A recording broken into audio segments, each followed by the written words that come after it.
আসসালামু আলাইকুম সুধী দর্শক। শিওরসেল মেডিকেল বাংলাদেশ লিমিটেডের পক্ষ থেকে আপনাদেরকে জানাচ্ছি শুভেচ্ছা। আজকে আমাদের অনুষ্ঠান সুস্থতার পথে আমাদের সাথে আছেন আলোচক হিসেবে ডাক্তার মোহাম্মদ মুনতাসির ইসলাম এবং আমাদের আজকের আলোচনার বিষয় ত্বক ও চুলের যত্নে পিআরপি। আমাদের সাথে আলোচক হিসেবে আজকে যিনি আছেন তার পরিচয়টি আগে আমি দিই।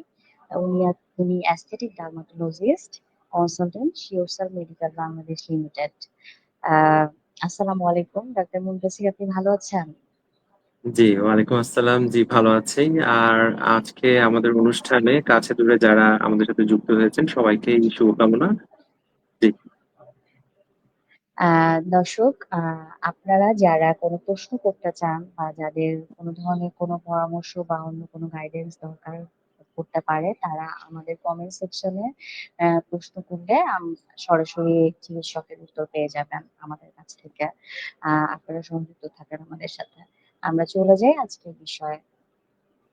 ডাক্তার মুনতাসির, আমি প্রথমেই জিজ্ঞেস করব যে আমাদের যে আজকের বিষয়টি এখানে পিআরপি আসলে কি? পিআরপি ইদানিং পুরা বিশ্বেই এবং বাংলাদেশে সবাই অ্যাস্থেটিক ট্রিটমেন্টের জন্য সৌন্দর্য চর্চা, ত্বক, চুল বিভিন্ন ধরনের সমস্যার জন্য পিআরপি থেরাপিটা, ইনফ্যাক্ট আরো অনেক রোগের জন্য পিআরপি থেরাপিটা। পিআরপি আসলে কি? আচ্ছা, যদি সংক্ষেপে বলি, পিআরপি হচ্ছে প্লেটলেট রিচ প্লাজমা, যেটা আমাদের রক্তের একটা অংশ। আমরা অনেকেই এখন জানি যে রক্তের দুটা অংশ, লাল অংশ এবং হলুদ যে অংশটা। তো লাল অংশটাতে সেলুলার রেড ব্লাড সেল গুলো থাকে। হলুদ অংশের মধ্যে আমাদের একটু প্লেটেলেটের কনসেন্ট্রেশন, প্লেটলেট গুলো থাকে হচ্ছে এই হলুদ অংশটাতে, যেটা আমরা ব্যবহার করি বিভিন্ন ট্রিটমেন্টে। সেটা চুলের ক্ষেত্রে বা ফেসের ক্ষেত্রে ডিফারেন্ট ট্রিটমেন্টে আমরা এই প্লেটলেটের রিচ অংশটুকু, প্লাজমাটুকু এটা ব্যবহার করি। এটাকেই প্লেটলেট রিচ প্লাজমা বা পিআরপি, সংক্ষেপে পিআরপি বলা হয়। আর আম, এটা চুল, ত্বক এবং এটা ছাড়াও জয়েন্ট পেইন এবং অন্যান্য টিস্যু রিজুভিনেশনের ক্ষেত্রে বা যেখানে টিস্যু রিপেয়ার দরকার সেটার ক্ষেত্রে আমরা ব্যবহার করতে পারি। ধন্যবাদ। সাধারণত আমরা শুনে থাকি যে পিআরপি চুল পড়া বা ত্বকের বিভিন্ন ধরনের সমস্যার ক্ষেত্রে ব্যবহার করা হয়ে থাকে। তো এটা কাজ করে কিভাবে? চুলে বা ত্বকে এটা আসলে কিভাবে করে কাজ করে? আচ্ছা, এখানে একটা জিনিস একটু শুরুতে বোঝা দরকার যে অ্যাকচুয়ালি চুল পড়ার সমস্যাটা শুরু হয় কিভাবে। মোস্ট কমন যেটা আমরা ছেলেদের মধ্যে দেখতে পাই সেটা হচ্ছে অ্যান্ড্রোজেনেটিক অ্যালোপেশিয়া বা হরমোন জনিত বা জেনেটিক কারণে যেই অ্যালোপেশিয়া আমরা দেখি।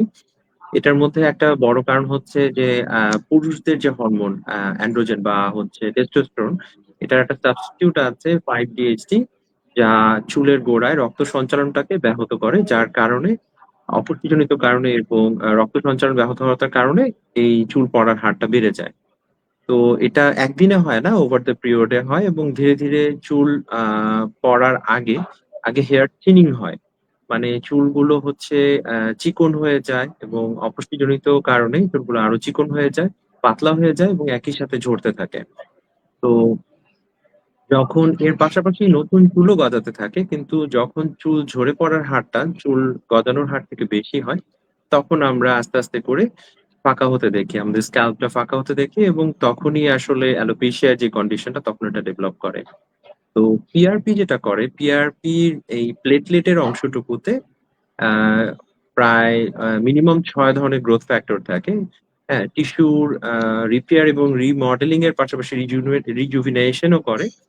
তো এই গ্রোথ ফ্যাক্টর গুলো, তার মধ্যে ভাস্কুলার এন্ডোথেলিয়াল গ্রোথ ফ্যাক্টর আছে এবং ফাইব্রোব্লাস্ট গ্রোথ ফ্যাক্টর আছে, insulin like growth factor, epidermal growth factor. তো এই গ্রোথ ফ্যাক্টর গুলো সম্মিলিত ভাবে ওখানে অ্যাঞ্জিওজেনেসিস করে বা ছোট ছোট রক্তনালী তৈরি করে, যেটা কোলাটারাল সার্কুলেশন বা মেইন সার্কুলেশনের বাইরেও ছোট ছোট সার্কুলেশন তৈরি করে, যেটা ওখানকার টিস্যু রিজুভিনেশনের মাধ্যমে এবং হেয়ার ফলিকল গুলো স্টিমুলেশনের মাধ্যমে আহ নতুন হেয়ার রিগ্রোথ করে এবং একই সাথে এক্সিস্টিং যে হেয়ার গুলো আছে সেটাকেও আরো হেলদি করে, কারণ ওখানে যখন হেয়ার ফলিকল গুলো স্টিমুলেটেড হয় তখন হচ্ছে হেয়ার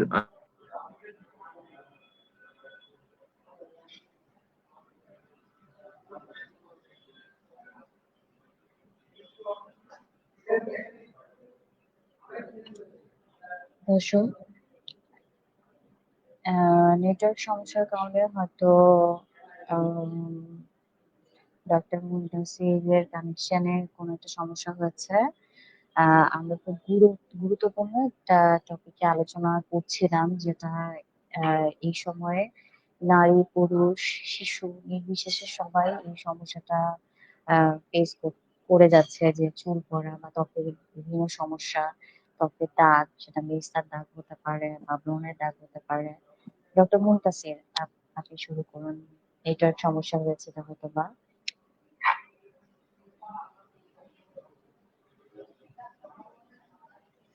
জি, মানে একটু ডিফিকাল্ট। জি, জি। আপনি কি শুনতে পাচ্ছেন আমার কাছে? জি, কোয়েশ্চেনটা জি, আরেকবার জি, করবেন প্লিজ। জি, জি, আপনি যেটা বলছিলেন ওটাই, ওটার কন্টিনিউশনই চলছে। আপনি যেটা বলছিলেন সেটাই চালিয়ে নেন।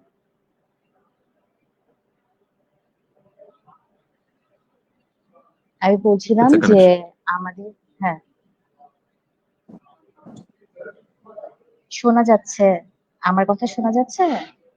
জি, জি, আচ্ছা। জি, জি, আ আম প্রশ্নটা ছিল হচ্ছে গিয়ে, ত্বকে তো বিভিন্ন ধরনের সমস্যা হয়। নারী, পুরুষ সবাই, শিশু, যে শোনা ব্রণের যাচ্ছে, দাগ, জি। মেস্তার দাগ, বা ত্বকে বলিরেখা পড়ে গিয়েছে, বা আর ত্বকের গ্লোটা চলে যাচ্ছে। বিভিন্ন ধরনের ত্বকের সমস্যা হয়। তো এই পিআরপি থেরাপিটা আসলে কোন ত্বকের সমস্যার ক্ষেত্রে সবচেয়ে বেশি কাজ করে, বা কোন সমস্যার ক্ষেত্রে পিআরপি থেরাপি দিলেও কোনো লাভ হয় না? এই ধরনের সমস্যাগুলো সম্পর্কে জানতে চাচ্ছি। জি, চুলের পাশাপাশি যেমন হ্যাঁ, ত্বকেরও অনেক সমস্যা নিয়ে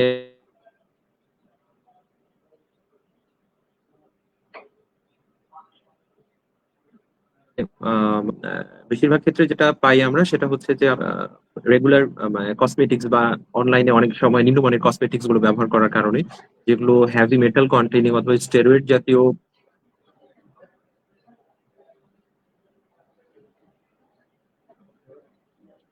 প্রোডাক্টের ব্যারিয়ারটা ড্যামেজ হয় এবং যার কারণে স্কিন ফটো সেনসিটিভ হওয়ার কারণে যেটা হয় যে আম আমাদের ত্বকের মধ্যে যে ইউভি রেডিয়েশন থাকে খুব ইজিলি আমাদের স্কিনের এই ব্যারিয়ারটাকে পেনিট্রেট করতে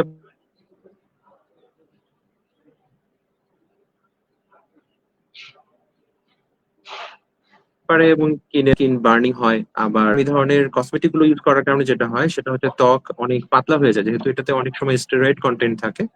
আমাদের ত্বক ফেইসটা বিশেষ করে ফেইসের ত্বকটা অনেক পাতলা হয়ে যায় এবং সেনসিটিভ হয়ে যায়। আ অনেক সময় আমরা শিরা-উপশিরা গুলো ভিজিবল হয়ে যায়। হ্যাঁ? তো এইসব ক্ষেত্রে আমরা ওই একই রকম ভাবে আমরা টিস্যু রিপেয়ারিং এর জন্য আমরা ফেইস পিআরপি টা আমরা আ করে থাকি রেগুলার ট্রিটমেন্ট হিসাবে। একই সাথে পিগমেন্টেশন এর ক্ষেত্রেও পিআরপি টা হেল্প করে। যেহেতু এখানে মেলানিনের আধিক্যটা কমানোর ব্যাপারে এবং একই সাথে স্কিনটা গ্লো করার ব্যাপারেও পিআরপি টা একই রকম ভাবে ভূমিকা রাখে। পিআরপির আরো যেটা ভালো দিক সেটা হচ্ছে যে আপনার যেহেতু এইটা আমাদের ত্বকে কোলাজেনের পরিমাণটাকে বুস্টিং করে এবং নিউ কোলাজেন তৈরি করার কারণে আমাদের যে কোলাজেন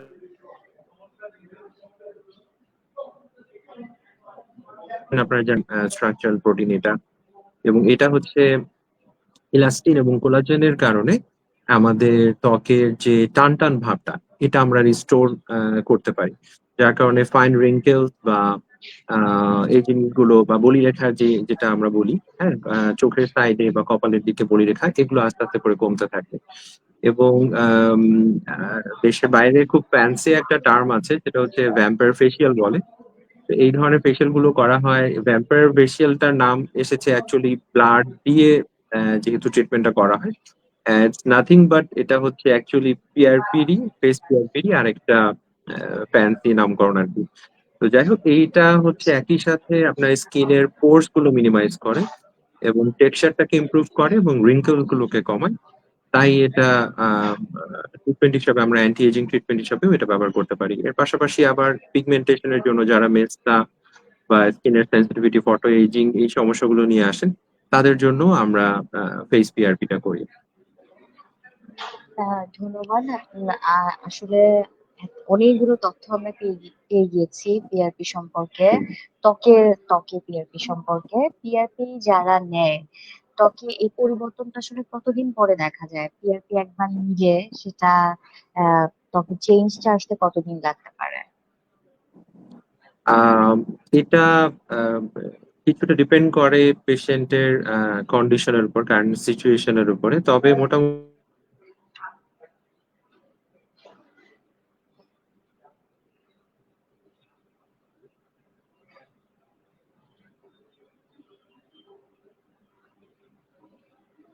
সত্যি দর্শক, কিছুটা নেটওয়ার্ক সমস্যা হচ্ছে অথবা ডক্টর মুন্তাসিরের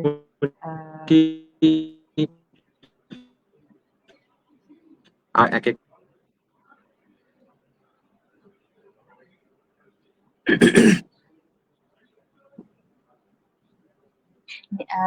ডক্টর মুন্তাসির, দুঃখিত, নেটওয়ার্ক সমস্যার কারণে আপনার কথাটা ঠিকভাবে শোনা যাচ্ছিল না। আপনি যদি আরেকবার রিপিট করতেন তাহলে দর্শকদের জন্য উপকার জি, হতো।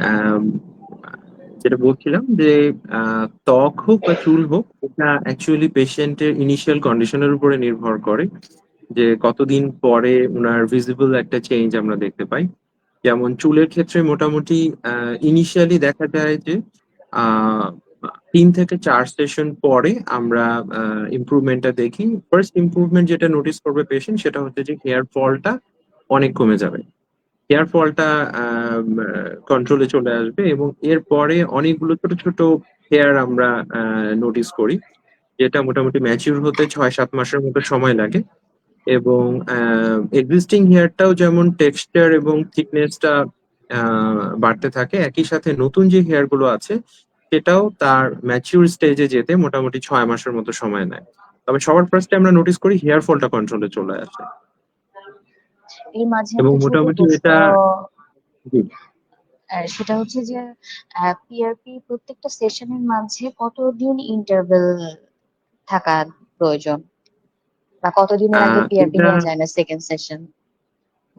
জি, আমরা নর্মালি যে পিআরপি সেশন গুলো এটা হচ্ছে 3 থেকে 4 সপ্তাহ পর পর আমরা দিয়ে থাকি, আইডিয়ালি 3 সপ্তাহ পর পর নেওয়া উচিত। আচ্ছা। আর এমন কোনো আছে, আম, ত্বকের বা চুলের এমন কোনো সমস্যা যেটা এক সেটিং এই শেষ হয়ে যায়, পিআরপি এক সেটিং এই সমস্যাটা সমাধান হয়ে গেল, এরকম রোগী কি পাওয়া যায়, বা এরকম কোনো রোগ আছে কিনা?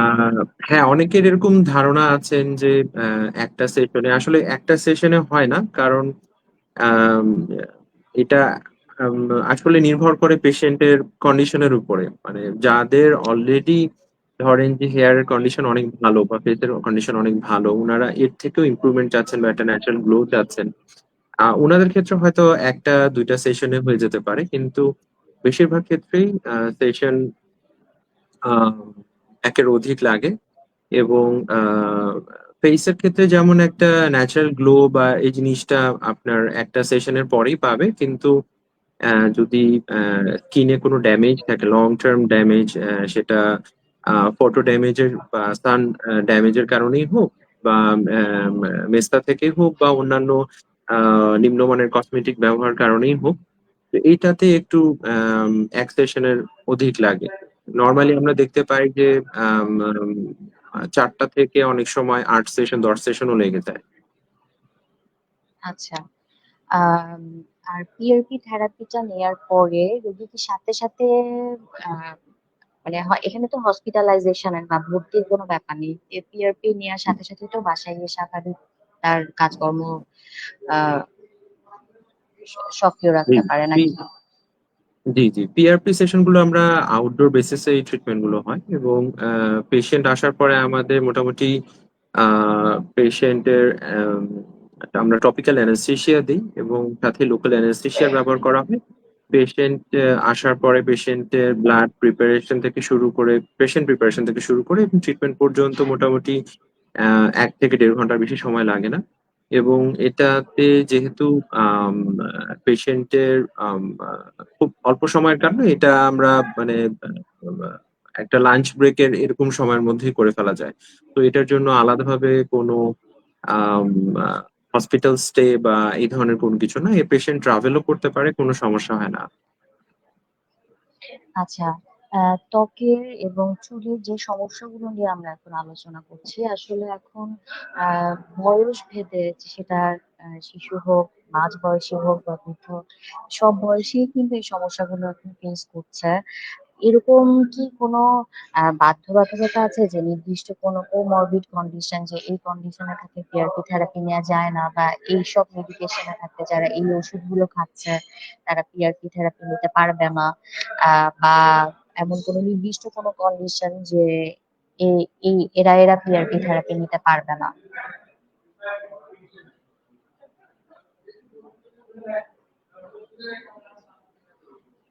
ডক্টর মুনতাসির, শোনা যাচ্ছে?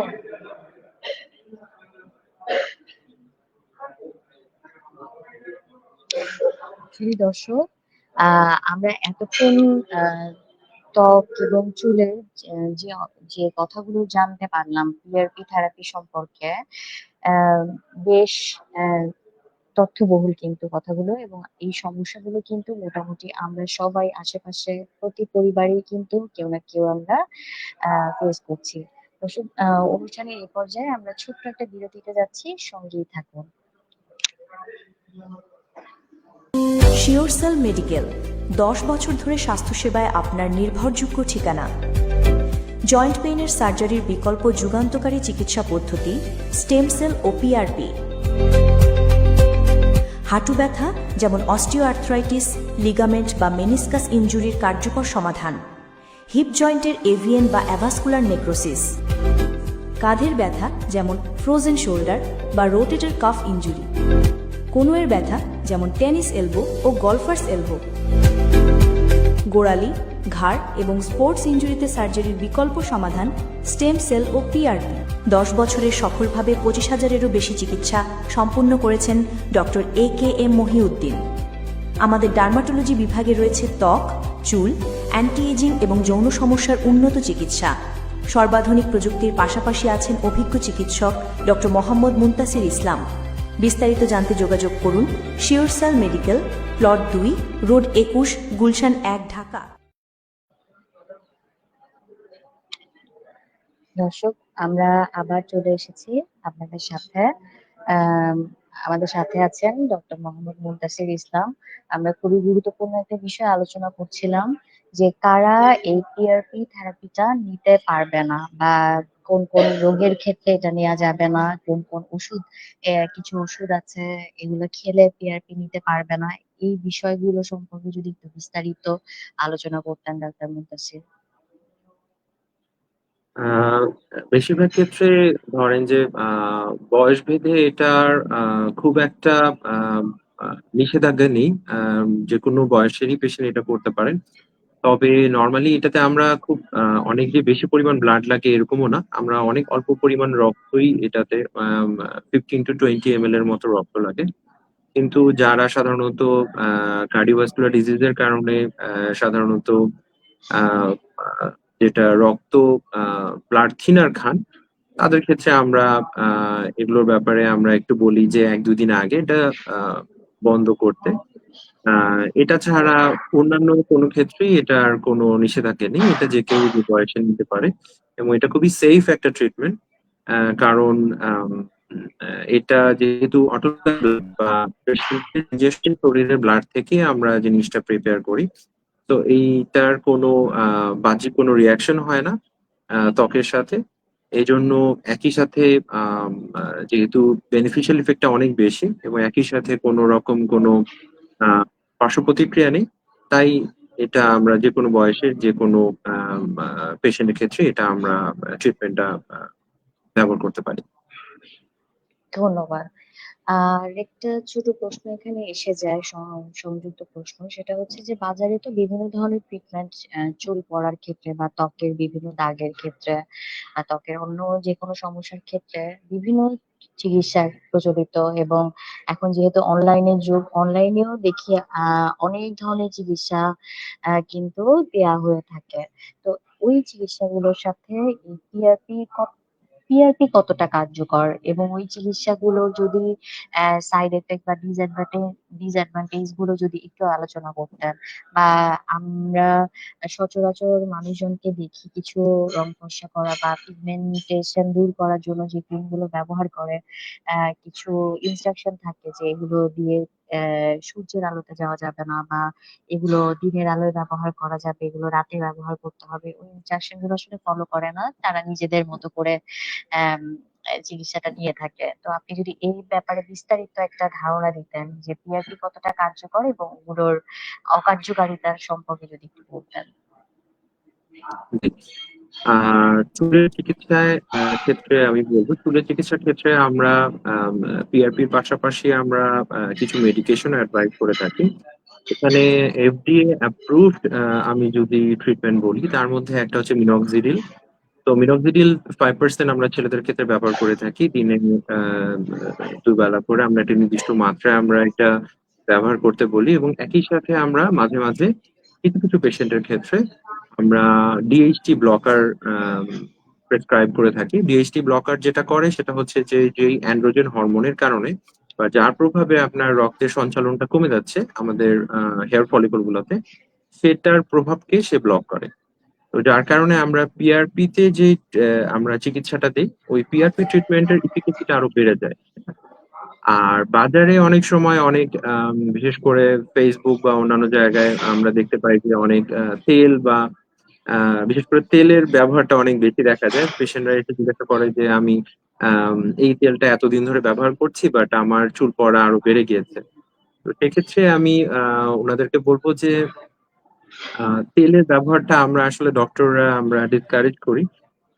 তেল ব্যবহারে অনেক সময় অনেক পেশেন্ট ওভারনাইট তেল মেখে রাখেন আর কি। সেটা যেটা করে এটা হচ্ছে চুলের গোড়ায় তেলটা জমে থাকে, এবং এটা আমরা ডার্মোস্কোপিক এভিডেন্সেও আমরা দেখি যে চুলের গোড়ায় তেলটা জমে থাকে, এটা ভিতরে যায় না। এবং ঠিক হেয়ার গুলো আরো ঠিক যেগুলো অয়েল সেগুলো আরো বেশি এরকম জমে থাকে, এবং যেটা চুলের গোড়াকে আরো নরম করে ফেলে, যার কারণে হেয়ার ফলটা আরো বেড়ে যায়। তো চুলের জন্য যতটুকু অয়েল দরকার সেটা আমাদের হেয়ার ফলিকল থেকে নির্গত হয়, আমাদের যে সিবাম গ্রন্থি আছে সেখান থেকেই, এবং সেটাই যথেষ্ট। চুলের যতটুকু অয়েল দরকার সেটা আমাদের নিজের ত্বক থেকেই সেটা নিঃসৃত হয়, এবং সেটা চুলের জন্য যথেষ্ট। এর জন্য বাইরে বাড়তি কোনো তেলের দরকার নেই।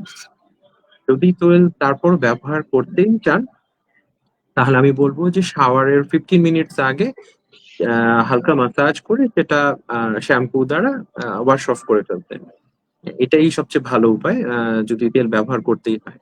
এটা ছাড়া সত্যি কথা বলতে FDA অ্যাপ্রুভ ট্রিটমেন্ট গুলোর মধ্যে আমরা শুধুমাত্র মিনক্সিডিল দেখি। পিআরপি টা কাজ করে, এবং একই সাথে আমরা ডিএইচটি ব্লকার হিসেবে আমরা ফেনাস্ট্রাইড বা ডিউটাস্ট্রাইড জাতীয় ওষুধগুলো ব্যবহার করে থাকি। আর ত্বকের ক্ষেত্রে আম, অনেক সময় অনেক বিজ্ঞাপন দেখা যায় ফেসবুক সহ অন্যান্য মাধ্যমে। তবে ন্যাচারাল ওয়েতে এবং সেফলি আমাদের স্কিনটাকে রিপেয়ার করার জন্য পিআরপি থেকে ভালো ট্রিটমেন্ট খুব কমই আছে। আম, এটা যেহেতু আমরা বাহ্যিক কোনো কিছু ইউজ করছি না, এডিশনাল কোনো কিছু ইউজ করা হয় না, তাই এটা ন্যাচারাল ওয়েতেই স্কিনটা হিলিং প্রসেসটাকে খুব ভালোভাবে রিপেয়ার করে। এবং আম, হয়তো পেশেন্টের কন্ডিশন ভেদে সেশন কম বেশি লাগতে পারে, কিন্তু এটাই সবচেয়ে ন্যাচারাল ওয়েতে সবচেয়ে ভালোভাবে রিঙ্কেল রিডাকশন থেকে শুরু করে পিগমেন্টেশন বা ন্যাচারাল স্কিন গ্লো, এই জিনিসগুলোকে ট্রিটমেন্টের মাধ্যমে আস্তে আস্তে ঠিক করে। ধন্যবাদ ডক্টর মুনতাসির। আপনি খুবই সহজভাবে খুব সুন্দর কিছু তথ্য দিয়েছেন। দর্শক, আপনাদের এ বিষয়ে কোনো প্রশ্ন থাকলে আপনারা কমেন্ট সেকশনে প্রশ্ন করতে পারেন। ডক্টর মুনতাসির, আপনার কাছে আরেকটা প্রশ্ন রয়ে যায়, সেটা হচ্ছে যে যেহেতু এটা রক্তের মাধ্যমে আমরা এই চিকিৎসাটা দিচ্ছি, রক্ত নিচ্ছি আমরা রোগীর কাছ থেকে, সেক্ষেত্রে কোনো সাইড এফেক্ট বা আমরা সে অন্য যে কোনো সময় অন্য রোগীর ক্ষেত্রে, যেমন রোগীর কাছ থেকে রোগী যখন রক্ত নেয়, অনেক সময় রিয়াকশন হয়, ব্লাড রিয়াকশন হয়। তো এই ক্ষেত্রে কোনো রিয়াকশনের কোনো সম্ভাবনা থেকে যায় কিনা, বা হলে তখন কি করণীয়? জি। আম, আসলে অন্যান্য সময় আমরা ব্লাড ট্রান্সফিউশনের ক্ষেত্রে যে ধরনের রিয়াকশন গুলো দেখি সেটা হচ্ছে যে ওখানে আহ, অন্য কোনো ব্যক্তির ব্লাড আরেকজনকে দেওয়া হয়, এবং সেক্ষেত্রে যদি আমাদের যেই RH ফ্যাক্টর গুলো বা অন্যান্য যেগুলো মাইনর আপনার ব্লাড টাইপ আছে সেটার ভ্যারিয়েশনের কারণে অনেক সময় রিয়াকশন গুলো দেখা যেতে পারে। কিন্তু এই ক্ষেত্রে যেহেতু পেশেন্টের নিজের ব্লাডই আমরা ব্যবহার করছি, তো এখানে অন্যরকম কোনো রিয়াকশনের কোনো সুযোগ নেই। আর এটাতে এটা পিআরপি খুবই সেফ একটা ট্রিটমেন্ট। আমি আগেও বললাম যে পিআরপি খুবই সেফ একটা ট্রিটমেন্ট। এটা যেকোনো বয়সের এবং পুরুষ মহিলা যে কারো ক্ষেত্রে যেকোনো বয়সের ক্ষেত্রে এটা খুবই একটা সেফ ট্রিটমেন্ট। এটাতে কোনো ধরনের রিয়াকশন আমরা দেখিনি, এবং এটা রিয়াকশনও হয় না। আচ্ছা, তার মানে পিআরপি মানে এতটুকু নিশ্চিত যে পিআরপি সেশনের ক্ষেত্রে কোনো ব্যথা বা অস্বস্তিকর কোনো রোগী কমপ্লেন করে না কখনো। জি, সামান্য আচ্ছা, ব্যথা হতে পারে, আরেকটা। সামান্য ব্যথা হতে আচ্ছা পারে। আচ্ছা। এটা মিনিমাইজ করার জন্য আমরা আবার অ্যানাস্থেশিয়া প্রয়োগ করি, আমরা টপিক্যাল অ্যানাস্থেশিয়া দিয়ে রাখি। তো টপিক্যাল অ্যানাস্থেশিয়া দিলেও সেই ব্যথাটুকুও থাকে না, এবং ট্রিটমেন্ট পরবর্তী সময়েও এই ব্যথা সে পরিমাণে থাকে না। আচ্ছা, পিআরপিটা যেদিন নেয় রোগী, সেদিন সারাদিন আসলে তার আর কোনো পার্শ্ব প্রতিক্রিয়া সে অনুভব করে কিনা, বা এরকম কোনো অভিযোগ কোনো রোগী করেছে কিনা? জি, আমরা আহ, কিছু কিছু ব্যাপারে আমরা পেশেন্টকে কিছু জিনিস অ্যাডভাইস করি, যেমন যদি ফেসে পিআরপি করা হয়, ফেসে পিআরপির পরে আমরা বলি যে 5-6 ঘন্টা এটাতে মুখে পানি না লাগাতে, এবং সরাসরি হার্শ সানলাইট বা সরাসরি সূর্যের আলোতে নিজেকে এক্সপোজ না করতে। অনেক সময় আমরা ট্রিটমেন্ট গুলোর সাথে কিছু অন্যান্য ট্রিটমেন্ট কম্বাইন করি, যেমন আমরা হেয়ারের ক্ষেত্রে যেমন পিআরপির সাথে এক্সোজোম, পিডিআরএন এই জিনিসগুলোকে কম্বাইন করে ট্রিটমেন্ট দিই। এটা পিআরপির যে কার্যকারিতা সেটাকেও কয়েক গুণ বেশি বাড়িয়ে দেয়। আবার ফেসেও আমরা যেমন পিআরপির সাথে মেজোথেরাপি, অন্যান্য ট্রিটমেন্ট গুলো, অন্যান্য মেজো প্রোডাক্ট গুলো আমরা কম্বাইন করি। ট্রিটমেন্ট প্রয়োজন অনুযায়ী আমরা কম্বাইন করি। সেক্ষেত্রে আমরা বলি যে 5 থেকে 6 ঘন্টা সেই ট্রিটমেন্ট এরিয়াটাতে পানি না লাগাতে, এবং একই সাথে যাতে ধুলাবালি বা এই ধরনের বাইরে এক্সটার্নাল এনভায়রনমেন্টে যেন সরাসরি এক্সপোজারে না যাওয়া হয়, সে ব্যাপারে একটু সাবধান থাকতে বলি। এবং কিছু কিছু ক্ষেত্রে যদি আমরা পিআরপির সাথে ফেসে মাইক্রো নিডলিংটাকে আমরা একসাথে ট্রিটমেন্ট দিই, সেক্ষেত্রে আমরা পেশেন্টকে বলে দিই যে এটা 1 থেকে 2 দিন ফেসটা কিছুটা লাল থাকতে পারে, এবং এটা খুব কুইক হিলিং এর জন্য আমরা কিছু মেডিকেশন দিয়ে দিই। সরাসরি সান এক্সপোজারটা অ্যাভয়েড করতে বলি। আমরা সরাসরি প্রথম দিন গরম পানি আহ, এই জিনিসটা দিয়ে মুখ বা ত্বকের অন্যান্য জায়গায় আমরা ধুতে মানা করি। ঠান্ডা পানি বা নর্মাল ট্যাপ ওয়াটার ব্যবহার করতে পারে। এটা ছাড়া অন্যান্য কোনো সেই সেভাবে উল্লেখযোগ্য কোনো মানে ডুজ এন্ড ডোন্টস নেই। স্বাভাবিকভাবে সবকিছু কাজকর্ম করতে পারবে। শুধু 1-2 দিন একটু ফেসের ক্ষেত্রে লাল থাকতে পারে, সেটা কুইক রিকভারি হয়ে যায়। এবং এরপরে ন্যাচারাল একটা গ্লো চলে আসে স্কিনে, যেহেতু নতুন স্কিনটা, হিলিং স্কিনটা বের হয়ে আসে, সেটা একটা আলাদা গ্লো থাকে, এবং সেটা খুবই স্মুথ টেক্সচার্ড এবং গ্লোয়িং একটা স্কিন হয়। ধন্যবাদ। যেহেতু আপনি এই বিষয়ে অনেকদিন ধরে কাজ করছেন, অভিজ্ঞতার আলোকে একটা প্রশ্ন আসলে করতে চাচ্ছি, সেটা হচ্ছে যে কোন ধরনের রোগীরা, যে ত্বকের সমস্যা নিয়ে আসে যারা, বা চুলের সমস্যা নিয়ে, কোন ধরনের রোগীরা পিআরপি তে সবচেয়ে আহ বেশি ফল পেয়েছে, মানে ফলপ্রসূ বেশি হয়েছে পিআরপি থেরাপিটা? এটা কোন ধরনের রোগীদের ক্ষেত্রে এটা আপনি খেয়াল করছেন? আম, আমার ব্যক্তিগত অভিজ্ঞতা, আমি দেখেছি যে আসলে যারা এখন তো সবাই ত্বকের ব্যাপারে অনেক সচেতন, পুরুষ নারী সবাই সচেতন। তো সাধারণত যারা আর্লি 30 থেকে পিআরপি, ফেস পিআরপি যারা সাধারণত নেন, তাদের স্কিনের ইস্যুজও অনেক কম হয়।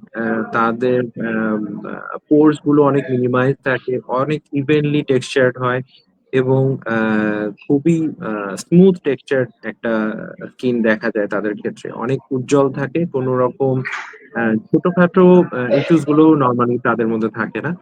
তো যারা সাধারণত একটু নিজেদের ব্যাপারে সচেতন, এবং যারা অনেক আর্লি স্টেজ থেকে এটা নেওয়া শুরু করেন নিজের ভালো থাকার জন্য, তাদের ক্ষেত্রে আমি জিনিসটা মানে ফলটা অনেক অনেক ভালো দেখা যায়। এটা ছাড়াও অন্যান্য পিগমেন্টেশনের ক্ষেত্রে যেমন মেস্তার ক্ষেত্রেও আমরা পিআরপি দিয়ে থাকি, মেসোথেরাপির সাথে কম্বাইন করি। সেক্ষেত্রেও খুব অল্প সময়ের মধ্যে ২-৩ মাসের মধ্যেই ভিজিবল ইমপ্রুভমেন্টটা দেখা যায়। আচ্ছা। আম আমরা আসলে পিআরপি সম্পর্কে যতটুকু জানলাম সেটা ত্বকের সমস্যা বা চুলের সমস্যা আসলে বিস্তারিত একটা ধারণা আমরা সবাই পেয়ে গিয়েছি এতক্ষণে। কিন্তু একটা জিনিস যেটা জানার ছিল সেটা হচ্ছে দীর্ঘমেয়াদী যেসব ত্বকের সমস্যা আছে, অ্যা ধরেন ২০ বছর ৩০ বছর ধরে ভুগছে ত্বকের সমস্যা নিয়ে বা চুলের সমস্যা নিয়ে, তাদের ক্ষেত্রে কি পিআরপি থেরাপি খুব বেশি কাজ করে বা আসলেই কাজ করে কিনা? এই এ আপনার অভিজ্ঞতার আলোকেই আমি জানতে চাচ্ছি এটা। হুম, জি। এটার সাথে আসলে দীর্ঘমেয়াদী সমস্যা যত না আ ট্রিটমেন্টের রেজাল্টের সাথে সম্পর্কযুক্ত, তার থেকে বেশি বয়সটা একটা ইম্পোর্টেন্ট ফ্যাক্টর। কারণ আম আমরা অনেকে দেখি যে মোটামুটি ১০-১২ বছর ধরে মেস্তার সমস্যা নিয়ে ভুগছেন। কিন্তু আমাদের কাছে পিআরপি ট্রিটমেন্ট করে, অন্যান্য ট্রিটমেন্টের সাথে কম্বিনেশন এ ট্রিটমেন্ট করে উনি ভালো ফল পেয়েছেন। কিন্তু আম কেউ যদি ট্রিটমেন্ট নিতে, হেয়ার এর হোক বা ফেস এরই হোক, ট্রিটমেন্ট যদি অনেক দীর্ঘ সময় ধরে উনি নেগলেক্ট করেন এবং যদি এমন হয় যে ৫০-৬০ ঊর্ধ্ব মানুষের ক্ষেত্রে, সেক্ষেত্রে আমরা রেজাল্ট পেতে একটু সময় লাগে। কারণ তাদের কোলাজেন, আমাদের ন্যাচারাল ওয়েতে যে বডি কোলাজেন প্রোডাকশন হয়, সেই জিনিসটার পরিমাণটা কমে আসে তাদের ক্ষেত্রে। যেমন ৩০ বছর বা ৪০ বছর বয়সী একজন পুরুষ বা নারী অ্যা যে প্রোডাকশন রেট, কোলাজেন ন্যাচারাল ওয়েতে যে প্রোডাকশন এর রেট, সেটার থেকে একজন ৬০ ঊর্ধ্ব মানুষের ক্ষেত্রে এটা স্বাভাবিকভাবেই অনেক কম। সেক্ষেত্রে রেজাল্টটাও আসে একটু দেরি করে। আচ্ছা। আম এই প্রশ্নের আলোকে আরেকটা প্রশ্ন করতে চাচ্ছি। সেটা হচ্ছে যে এই যে সেশন গুলা নিচ্ছে পিআরপির, কারো ক্ষেত্রে ৪ টা সেশনই হয়ে যাচ্ছে, কেউ ৮ টা সেশনও লাগছে। তো দীর্ঘস্থায়ী বা একটা স্থায়ী সমাধানের ক্ষেত্রে আসলে কয়টা সেশন নেয়া আ বাধ্যতামূলক হয়ে পড়ে, যে কয়টা সেশন নিলে স্থায়ী সমাধান হয়? আচ্ছা।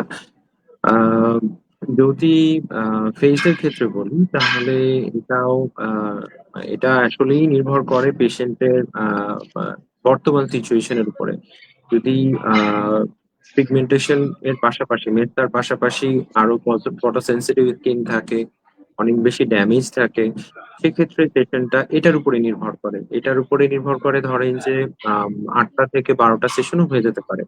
কিন্তু যারা তাদের প্রবলেমে অনেক আর্লি স্টেজে ট্রিটমেন্টের জন্য আসেন, তাদের ক্ষেত্রে সেশনটা কম লাগে। সেক্ষেত্রে আমি পেশেন্টের উদ্দেশ্যে বলব যে, আপনারা সমস্যাগুলো নিয়ে আ অবশ্যই একজন বিশেষজ্ঞ চিকিৎসকের পরামর্শ নিন এবং অনেক সময় অনেকে ফার্মাসিস্ট বা অনেক সময় অনেক কসমেটিক এর শপে গিয়ে উনারা প্রবলেম গুলো বলেন এবং সেখানে সে অনুযায়ী এটা সমাধান চান। সেক্ষেত্রে দেখা যাচ্ছে যে সমস্যাটা শুধু জিইয়ে রাখার পাশাপাশি দেখা যাচ্ছে সমস্যাটা আরো খারাপ হতে থাকে। তো এই পর্যায়ে তখন আমাদের ফিজিশিয়ানদের জন্য জিনিসটা ডিফিকাল্ট হয়ে যায় ট্রিটমেন্ট করা এবং এখানে সেশন থেকে শুরু করে রেজাল্ট সবকিছুতেই এটার একটা ইমপ্যাক্ট পড়ে।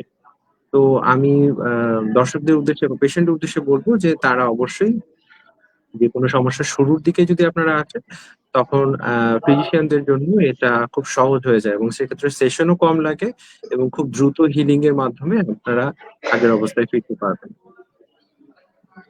ধন্যবাদ ডক্টর মুনতাসির। আমি জানি আমাদের সাথে এখন যারা সংযুক্ত আছেন তাদের মাথায় একটা প্রশ্ন অবশ্যই এসেছে যে এতক্ষণ ধরে আলোচনা হচ্ছিল যে কয়টা সেশন লাগে, বা প্রত্যেকটা সেশনের মাঝখানে ইন্টারভ্যাল কতদিন থাকতে হয়। কিন্তু একটা প্রশ্ন করা হয়নি, সেটা হচ্ছে যে পিআরপি প্রত্যেক সেশনে খরচ কিরকম পড়তে পারে বা পিআরপি থেরাপিটা চিকিৎসা আসলে খুব বেশি ব্যয়বহুল কিনা? এটা সম্পর্কে একটা হয়তোবা প্রশ্ন চলে এসেছে। যদি এই সম্পর্কে একটু ধারণা দিতেন ডক্টর।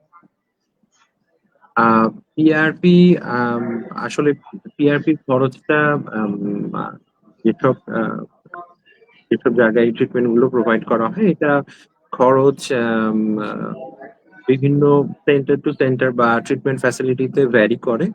আ তারপরও এটা মোটামুটি আম ট্রিটমেন্টের ধরন অনুযায়ী এটা আ যেমন আমরা এখানে যেটা করি, আমরা এখানে অনেক সময় ডাবল স্পিন মেথডে আমরা পিআরপিটা তৈরি করি। এরপরে অনেক সময় আমরা যদি প্রয়োজনের ক্ষেত্রে আমরা হচ্ছে ফটো অ্যাক্টিভেশন করে দিই, যেটা অনেক জায়গাতেই করে না। আবার একই সাথে আমরা প্লেটলেট লাইটলেট বা পিআরপি তৈরি করারও বিভিন্ন ধরন আছে আর কি। এটার কনসেন্ট্রেশন হায়ার কনসেন্ট্রেশনে এবং এটার যে গ্রোথ ফ্যাক্টর কনসেন্ট্রেট এগুলো যেন আরো বেশি পরিমাণে থাকে এবং কার্যকারিতা যেন খুব দ্রুত আমরা ট্রিটমেন্টের রেজাল্ট দেখতে পাই, সেটার জন্য পদ্ধতির উপরে নির্ভর করে কিভাবে আমরা ইয়া করছি সেটার উপরে প্রাইসিংটা নির্ভর করে। এটা ট্রিটমেন্ট অনুযায়ী পরিমাণ অনুযায়ী এটার উপর নির্ভর করে এবং এটা ৮,০০০ টাকা থেকে শুরু করে অনেক সময় ২০-২৫,০০০ টাকা, ৩০,০০০ টাকাও যেতে পারে এটা। তো এটা নির্ভর করছে যে কি পরিমাণ প্রোডাক্ট আপনার লাগছে এবং কোন পদ্ধতিতে এই জিনিসটা প্রিপেয়ার করা হচ্ছে পদ্ধতি, তাই সেটার না? উপরে। জি। উম, দর্শক এবং রোগীরা যারা সংযুক্ত আছেন আমাদের সাথে, আপনারা মনে হয় একটা স্বচ্ছ ধারণা পেয়ে গিয়েছেন। হয়তো অনেকের মনে এই প্রশ্নটাও চলে এসেছে যে সস্তায় যারা সস্তায় এই চিকিৎসাগুলো নিতে চান, পিআরপি থেরাপি নিতে চান, তাদের জন্য আপনার পরামর্শ কি আসলে? আহ আসলে ব্যাপারটা মানে সস্তায় বা এভাবে আমি বলবো না। অনেক সময় অনেকে হয়তোবা আহ, তার অবস্থা ভেদে উনি উনার জন্য যেটা ফিজিবল বা উনার জন্য কাছে যে ট্রিটমেন্ট ফ্যাসিলিটি সেখান থেকে হয়তো বা উনি প্রেফার করতে পারেন।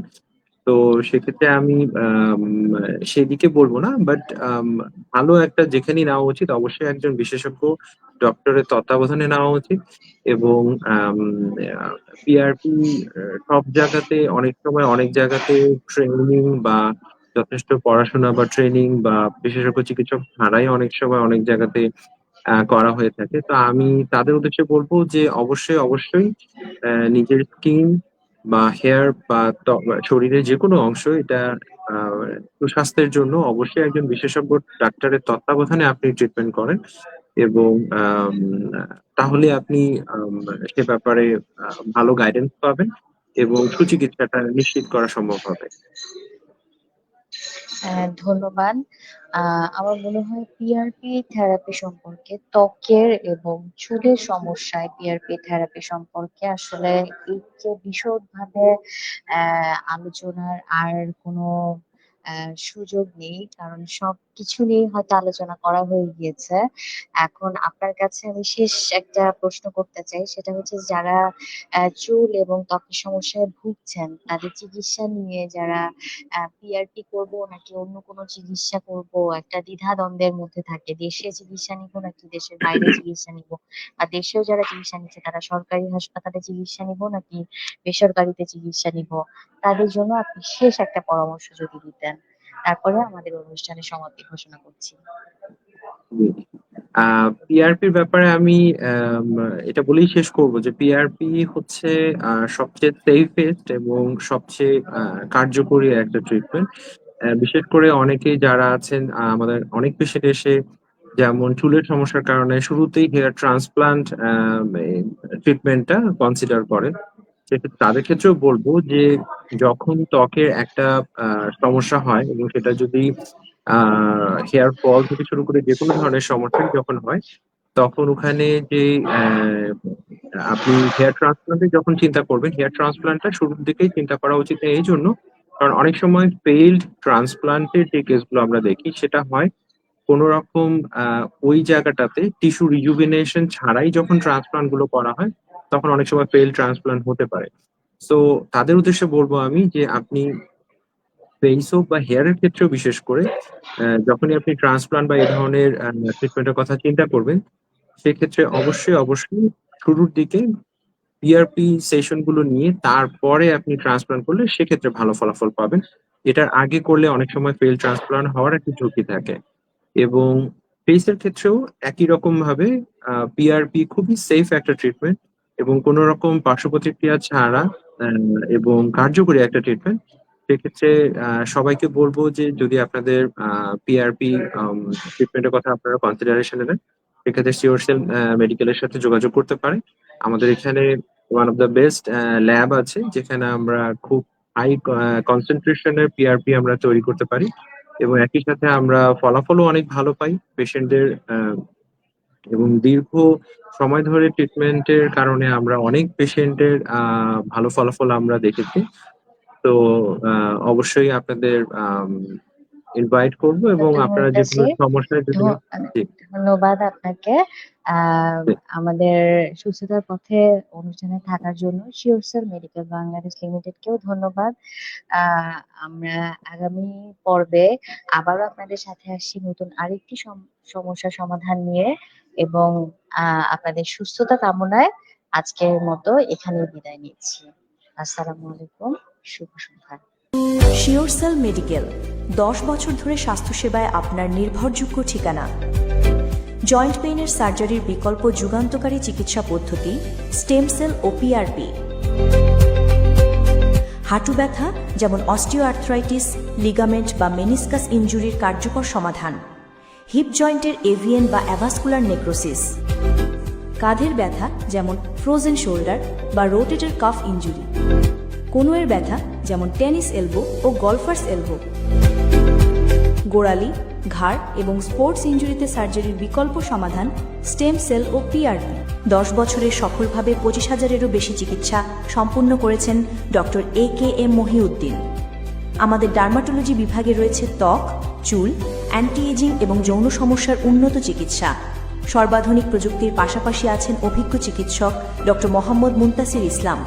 বিস্তারিত জানতে যোগাযোগ করুন SureCell medical, plot 2, road 21, Gulshan 1, Dhaka.